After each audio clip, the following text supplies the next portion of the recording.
C'est un hommage à Shlomo Venezia, ce que je vais faire.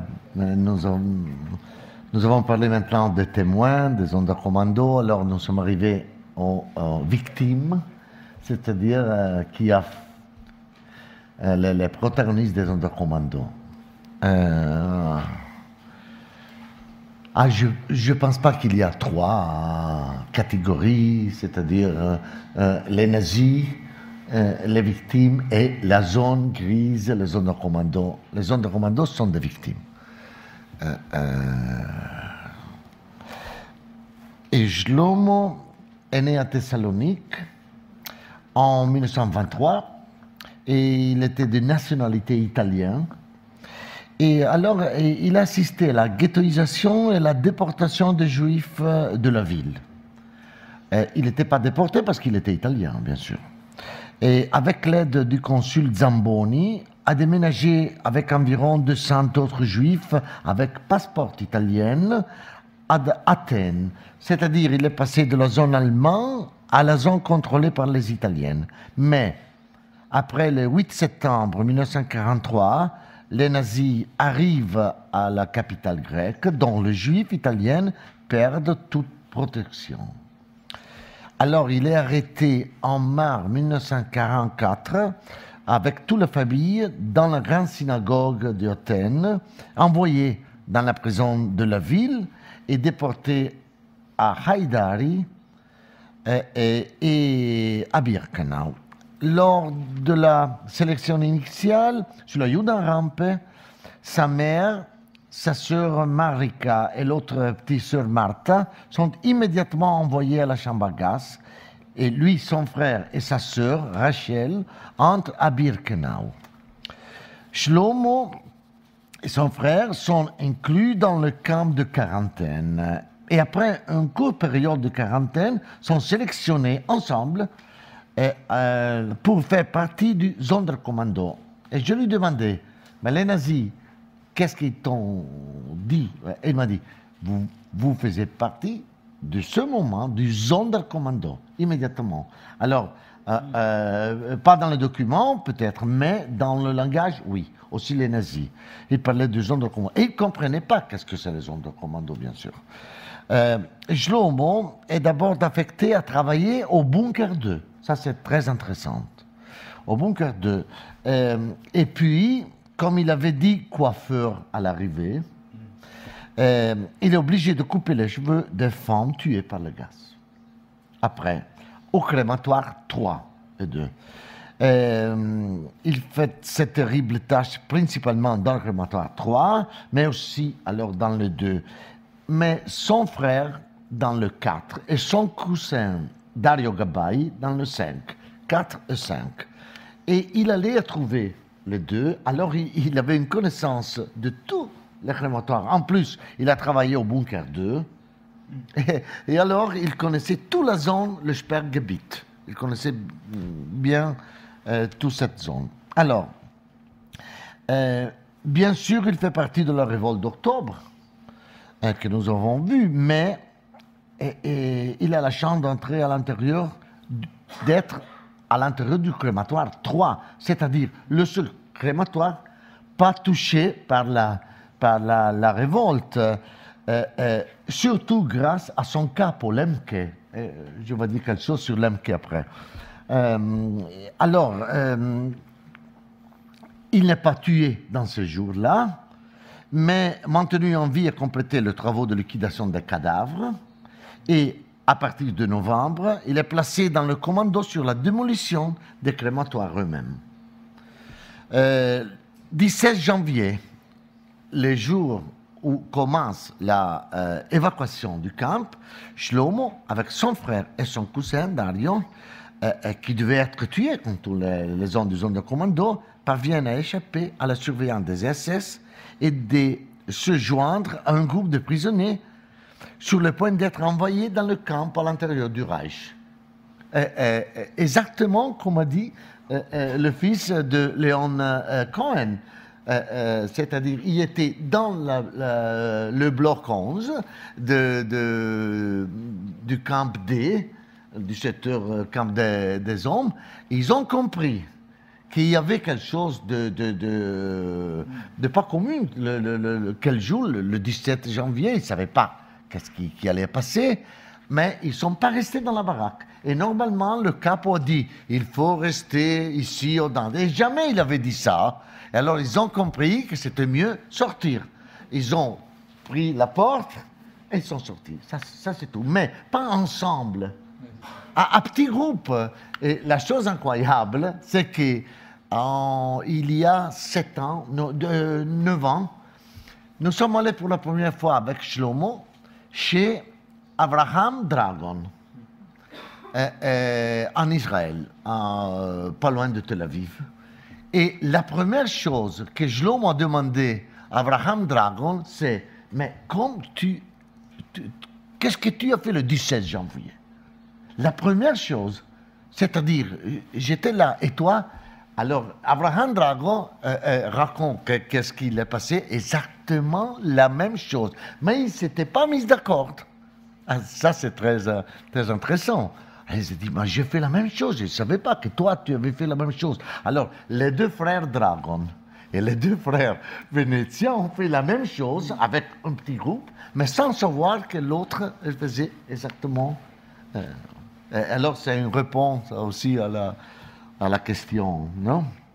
Alors, bien sûr, il arrive à Mauthausen et il se sépare de son frère. Et ça, c'est très intéressant. Il donne un nom, le prénom un peu différent. Pas Venezia, mais Benezia. Et son frère, un autre. Ils avaient peur d'être reconnus, parce que toujours, il y avait quelqu'un qui demandait qui a travaillé dans le Sonderkommando doit se présenter pour faire un travail particulier. Mais personne, bien sûr, donnait, comment dire, il disait qui était. Alors, ils avaient compris que les SS n'avaient pas le numéro de matricule. Ils n'y avaient pas. Et alors, c'était seulement nom, peut-être. Alors, il a changé le nom. Ça, ils ont pris cette 2. Alors, le jour après, il a été déplacé dans le Nebenlager de Melk et de Ebensee, où est libéré par les troupes américaines au début de mai 1945. Le jour de la libération, le médecin découvre que Shlomo est malade de la tuberculose. Et pour cette raison, il sera pris sous la tutelle d'une organisation juive, le Joint. Il reste 6 ans de récupération dans divers hôpitaux et institutions italiennes, complètement seul. Il a fait 6 ans vraiment terribles.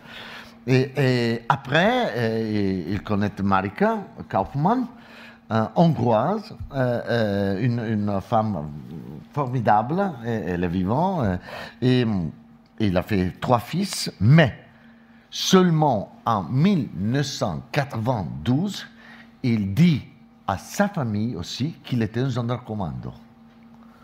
Un Sonderkommando.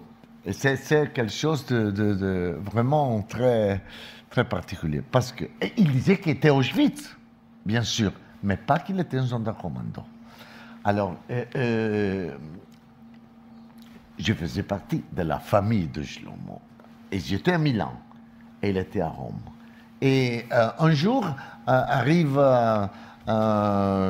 il y a des choses pas bonnes qui sont passées à Rome, c'est-à-dire des néo-nazis ont fait des attentats antisémites, ils ont fait le Magen David au magasin de juifs dans le quartier juif. Et alors, il y avait la télévision italienne qui a pris des interviews. Et il y avait des survivants d'Auschwitz, et moi j'étais là à la télé, il y a là, il y a Shlomo. Et le journaliste demande, qu'est-ce que vous faisiez à Auschwitz? Et Shlomo dit, oh, j'étais un Sonderkommando. Moi j'étais là, c'est pas vrai. Le matin après, j'étais à Rome. Et je dis, mais Shlomo, tu es un Sonderkommando. Tu étais un Sonderkommando. Oui. Et normalement, le journaliste dit, mais qu'est-ce qu'il faisait un gendarme-commando? Et lui, il a dit, on travaillait avec le corps. Et le journaliste fait, oh, alors, lui, il travaillait avec le corps, comme ça, hein. Et il y avait un autre survivant, vous aussi avez travaillé avec le corps? Et l'autre, non, elle dit, ça c'est fini, il n'avait rien compris. Le journaliste n'avait rien compris, qu'est-ce qu'était gendarme-commando. Mais on ne comprend pas pourquoi Shlomo a dit, j'étais un gendarme-commando. Et sa femme aussi a demandé qu'est-ce que c'est Shlomo, Sonderkommando. Il ne savait pas. Alors, j'étais là dans Shlomo et on a dit, bon Shlomo, maintenant tu dois parler un peu, hein, tu sais? Ah oui, je sais. Et pourquoi tu n'as pas parlé jusqu'à ce moment? Parce que la société n'était pas dans les conditions de me comprendre. Il avait raison. En plus, il a dit qu'il ne voulait pas comprendre. Et il avait raison. Et alors, nous avons fait la première interview, 3 jours entiers. Matin, après-midi, 3 jours complets. Et c'était la première témoignage de Shlomo. Après, je lui demandais, Shlomo, tu es fort, tu dois retourner à Birkenau, tu sais. Et il m'a dit, je sais, et tu es mon capot. Il m'a dit, ok, ok, je fais ton capot, mais tu dois venir à Birkenau. Alors, nous sommes allés là à Birkenau la première fois, et à partir de cette fois, il est retourné 57 fois à Birkenau. Et avec moi, 54. Et 3 seuls. Seuls, c'est-à-dire avec des autres gens. Et la chose vraiment très intéressante, c'est qu'il a porté ensemble, nous avons fait ça, il a porté à Birkenau tous les hommes politiques italiens. Très important parce que après, ce sont les politiques qui donnent l'argent pour faire ou des voyages de la mémoire ou comment dire, des projets sur ça. Et surtout les ministres de l'éducation, de la recherche et de l'université, très important. Bien sûr, les premiers ministres, à partir de Berlusconi. Et notamment le ministre de l'Éducation, mais surtout les organisations des enseignantes. Alors, nous avons commencé pas par les élèves, mais par les enseignantes. Et nous avons fait les premiers cours de formation des enseignantes à Birkenau. Il n'y avait pas en France, il n'y avait pas en Allemagne, à partir de 94. C'est-à-dire quelque chose de vraiment des pionniers. Et finalement, nous avons convaincu Shlomo à faire un film et après à faire un livre. Le film, c'est devenu le film par excellence de la Shoah italienne, mais avec Shlomo au centre. Après, son cousin a fait le film avec Spielberg les derniers jours, mais il a fait 2 erreurs à l'intérieur du film terribles, parce que tout le monde demandait 3000 dans la chambre à glace, et son cousin a dit oui, 3000. C'est pas vrai, Shlomo dit, tu es fou. Je te dis qu'au maximum 1100, 1006, lui était un témoin formidable, parce qu'il disait seulement ce qu'il a vu, rien de plus. Et pour lui c'était 1000, aussi s'il avait écrit 4 millions, il disait 1000.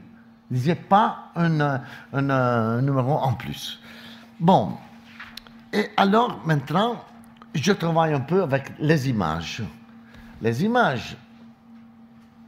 Ok, Shlomo. Shlomo à droite, son frère à gauche, Maurice, et Dario Gabbai au centre. 3 Grecs et 3 Sonderkommando ensemble.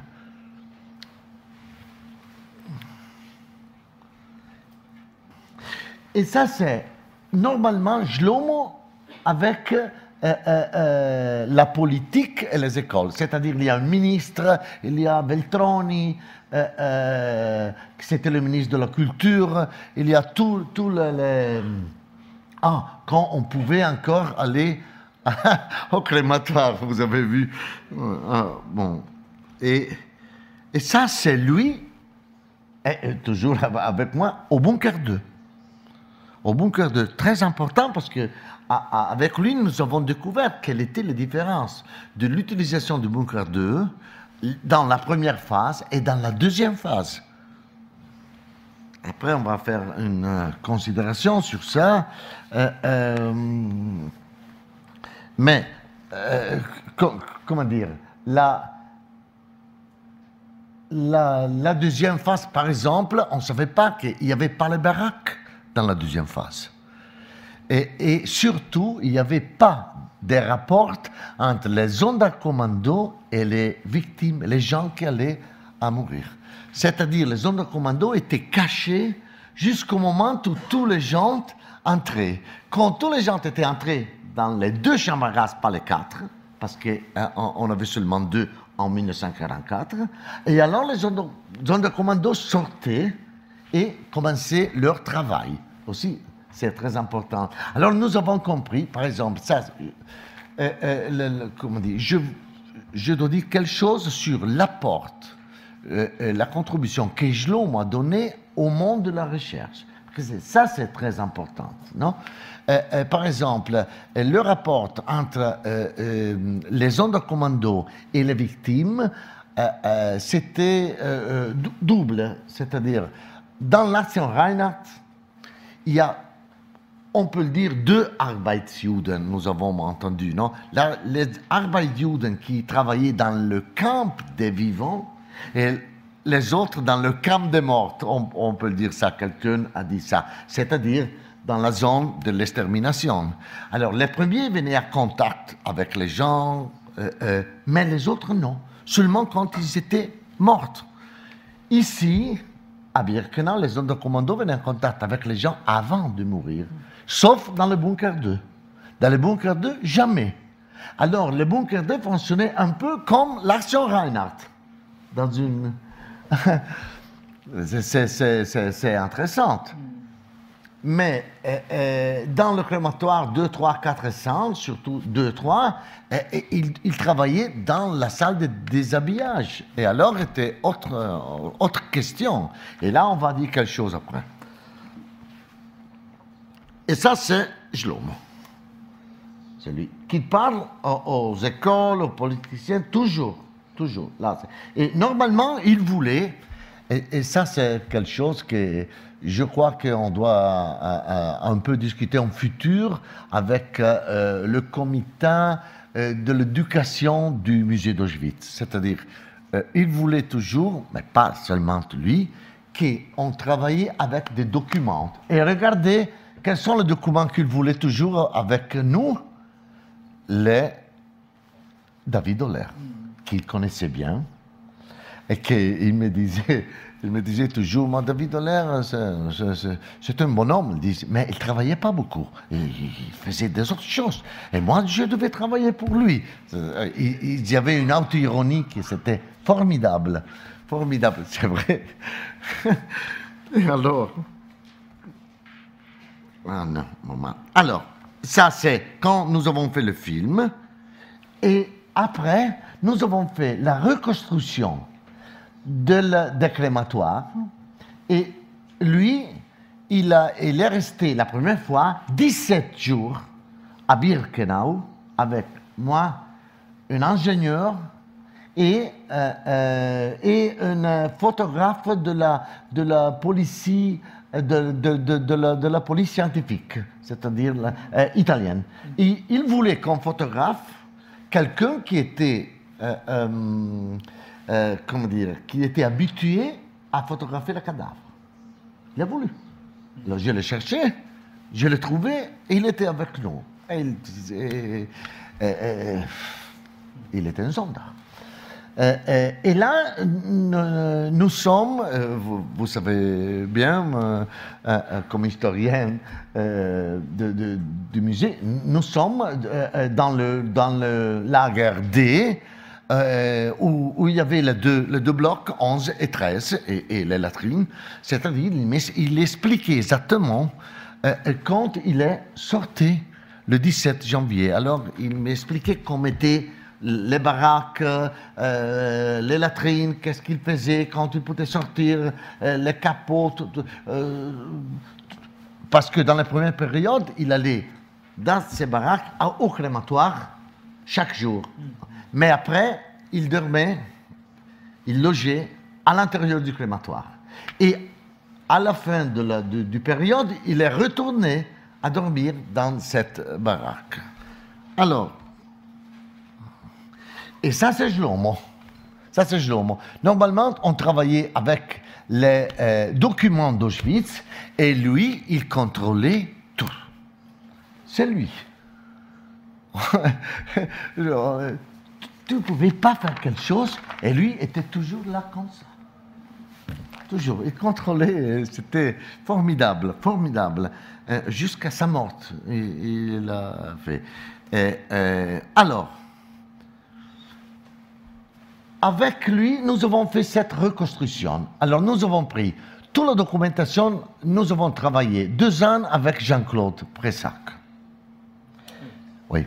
Et normalement, Jean-Claude, il avait beaucoup de documents qui venaient de la Russie et je dois dire, il y avait aussi des documents qui venaient d'Auschwitz et que je crois qu'il était tout volé.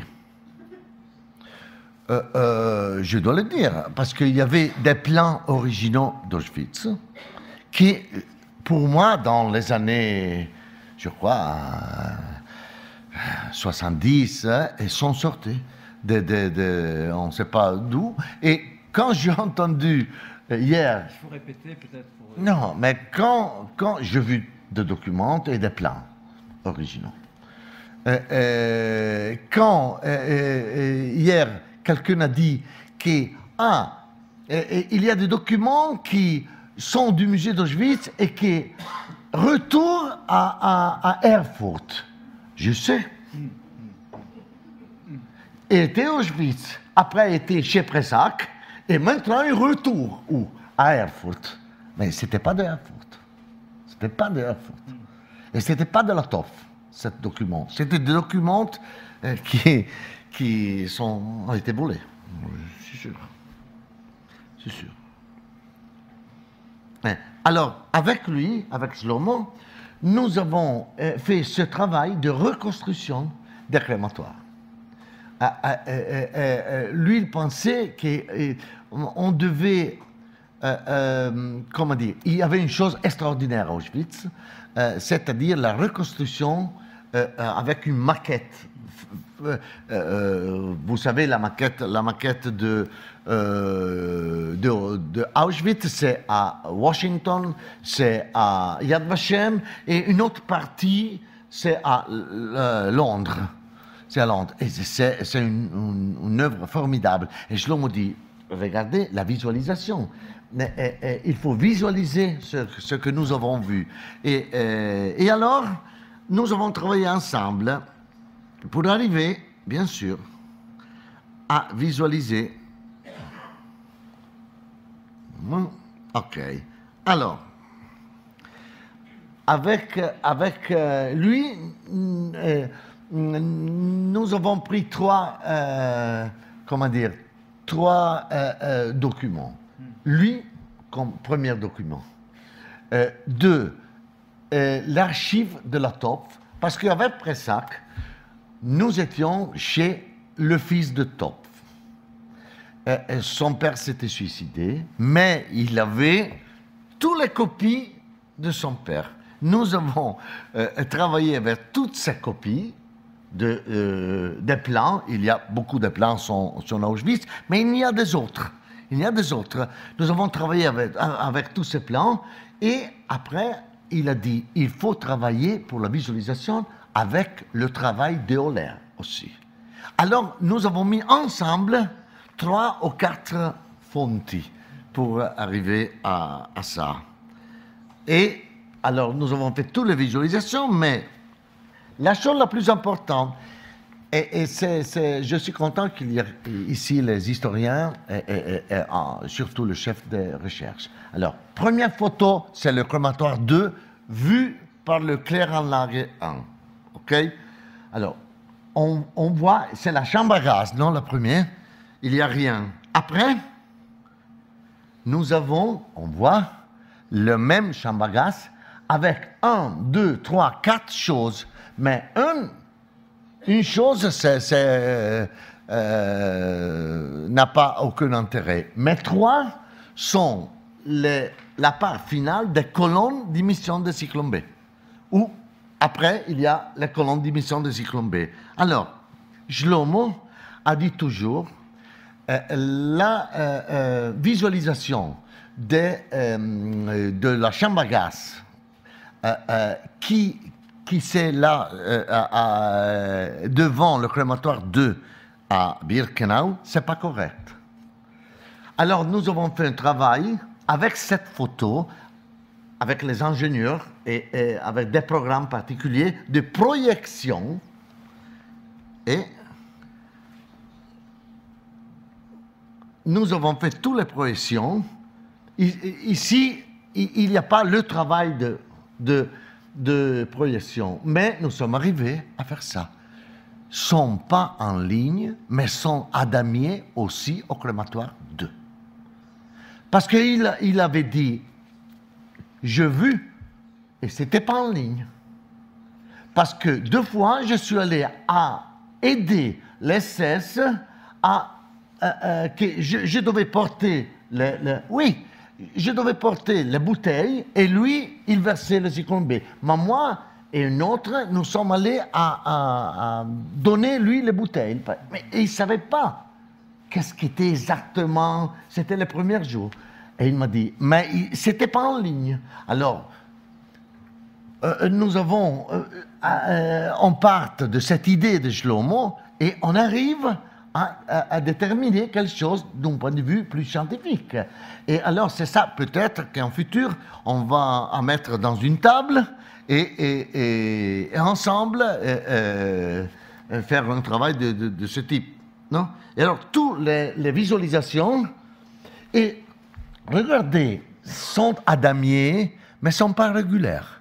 Sur le crématoire 3, sont plus réguliers, a été fait après l'autre.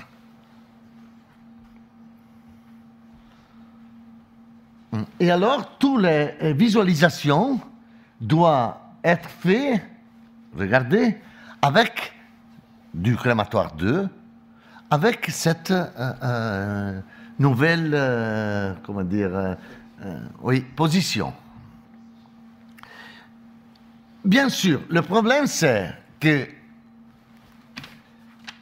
j'avais parlé une fois avec M. Piper de ça.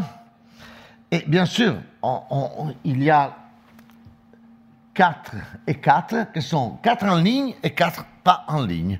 Nous avons discuté avec Pressac aussi, ça. C'était la dernière chose que nous avons discuté avec Pressac, avec Jean-Claude, mais c'était clair que les ingénieurs que nous avons fait travailler avec Shlomo, avec son frère, avec son cousin, c'était que ne sont pas les... comment on dit en français, les comignoli, c'est-à-dire la part finale, les cheminées, la part finale des colonnes, mais sont les grilles entières. Parce que vous allez faire un travail de mesure sur ça, sont des ombres, mais sont plus que 3 mètres. Ce ne sont pas des petits. Alors, peut-être que sont les grilles avec leur ombre, pris de l'avion. Alors, c'est vrai, les zones de commando, ils nous aident encore à faire une investigation historique et scientifique. Alors,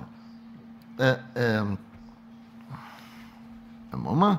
Alors, quand nous avons fait le film, Shlomo fait un travail fondamental. Ah, en plus, il a nous donné des autres idées. Par exemple, la aération et désaération du crématoire.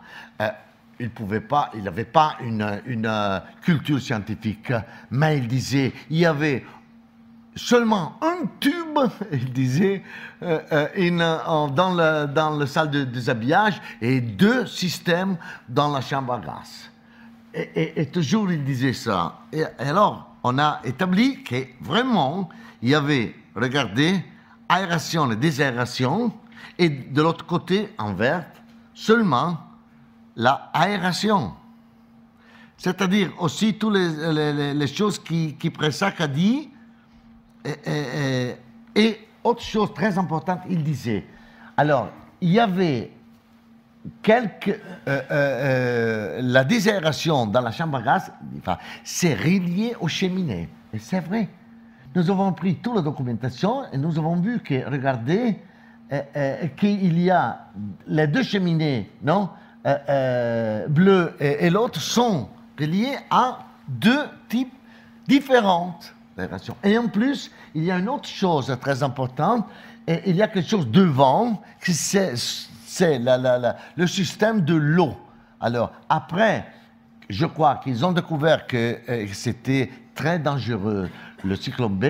Ils ont fait un système de l'eau de la chambre à gaz totalement différente et pas reliée au reste de la chambre à gaz. Et ici, nous sommes arrivés à ça avec cette considération faite par un sonderkommando.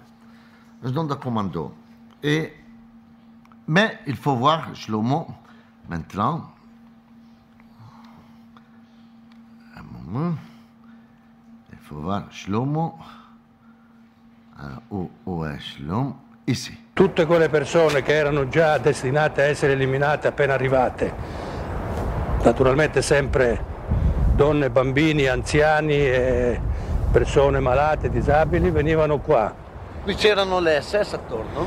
Qui attorno c'erano delle SS, sempre naturalmente con delle fruste, con dei bastoni per picchiare la gente, come arrivava qua. Allora questi si incanalavano, diciamo, in questa maniera e scendevano qua sotto. E qui sotto stiamo andando adesso alla camera dove si svestivano. Qui, come vedete, entrando qui, c'è un manca respiri. Fois qu'il retourne lì.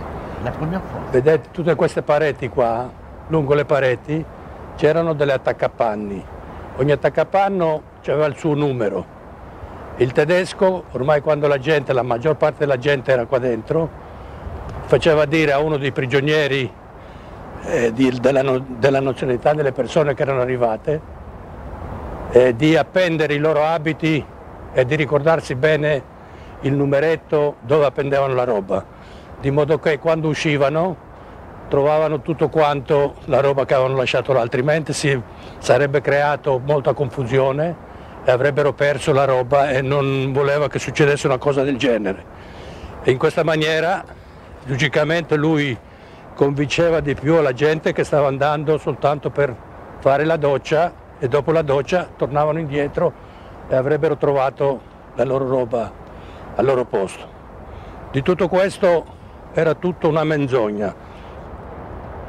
Qui ci sono tutti questi mattoni che le rovine, appunto, dopo che l'hanno fatto saltare per aria, se non che entrando in questo atrio dallo spogliatoio si mettevano appunto nell'atrio, di fronte c'era un montacarichi dove veniva coperto al momento che la gente passava e poi a sinistra c'era un'altra porta dove metteva dentro questa camera dove dovevano fare la doccia, invece era la camera a gas. Questa camera con le docce erano delle docce finte e la gente quando entrava dentro la prima cosa che faceva cercava di accaparrarsi una doccia, si metteva sotto strofinandosi pensando che da un momento all'altro veniva l'acqua, invece l'acqua non non veniva mai. Era qui davanti. La porta era qua, l'uscita era esattamente qui. C'era una sola porta in questa camera? Una sola porta e siccome era proprio a piano, diciamo, con la terra fuori, si vedeva soltanto quel tombino dove appunto immettevano dentro questo Zyklon B, il gas. Vous avez vu, il était formidable il disait pas une mot en plus. Jamais. C'était vraiment formidable. Et cet film a été au Festival de Berlin, à Jérusalem, à Toronto, c'est-à-dire tout le monde a connu le Sonderkommando à travers lui, à travers son livre après, parce que son livre a été traduit en 30 langues différentes, aussi en chinois, en japonais. Et j'ai encore 100 minutes, et avec lui, nous avons fait alors sont des petits films de reconstruction que nous avons fait avec lui. OK? Regardez, ça c'est la reconstruction faite avec Oller, la documentation de la TOF et lui. C'est un parcours en subjectif de qui allait à mourir, à être tué dans la chambre à gaz. C'est des images de synthèse. Nous avons fait la reconstruction exactement comme lui il disait. Nous avons parlé aussi avec les frères Dragon, avec des autres, mais par exemple, pour faire l'atrium, avec le monte charge et l'entrée, oh my God, on ne savait pas exactement. Et ici, par exemple, nous ne l'avons pas mis, mais il y avait un drapeau pour cacher le sang de cadavre, non? Et normalement, une fois, par exemple, de soir, je téléphone à Shlomo. Shlomo, tu ne m'as pas dit à Birkenau de quelle couleur était le drapeau. Et lui, tu devais me donner cette chose en 1944, pas maintenant. Bon, OK. 2 heures de nuit, oui, c'est Shlomo, oui, vert militaire. C'était comme ça. C'était comme ça. Et la première partie. Deuxième partie, l'intérieur de la chambre à gaz. Normalement, on ne sait pas comment était l'intérieur de la chambre à gaz. Mais nous, pour des grandes chambres à gaz, non, du numéro 2 et 3, alors là.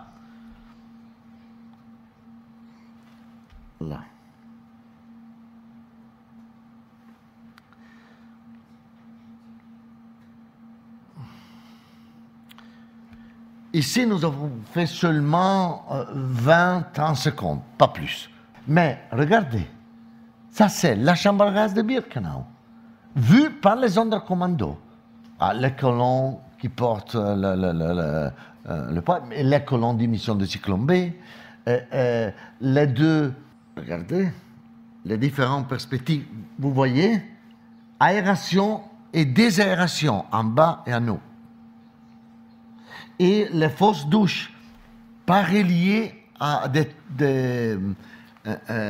oui, mais seulement fixées. Très important, sont des détails que seulement un Sonderkommando pouvait faire. Et la chose incroyable, c'est que dans des petits détails, mais David Oller avait tout fait. Parce que si nous regardons, quand il représente Shlomo, parce qu'on a parlé aussi avec Alexander plusieurs fois, et ça c'était Shlomo, qui travaillait avec lui. Le premier à gauche, c'est Shlomo, hein, qui coupait les cheveux. Regardez là, la grille de colonne. Là. Regardez, c'est parfait.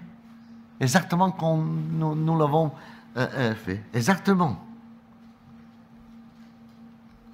Hein? Et ça, c'est la grille.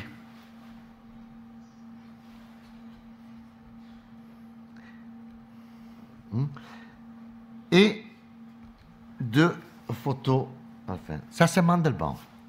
Ça, c'est Mandelbaum. Nous avons fait 3 jours chez Mandelbaum. C'était vraiment, d'un côté, très fort, mais de l'autre côté, un spectacle, voir Shlomo avec Mandelbaum. Parce que Mandelbaum, il croyait pas à des choses qu'il disait Shlomo. Shlomo ne croyait pas, mais pas croyait, mais il disait, tu es sûr? Tu n'as pas un peu d'Alzheimer? Et l'autre, il disait la même chose. C'était formidable.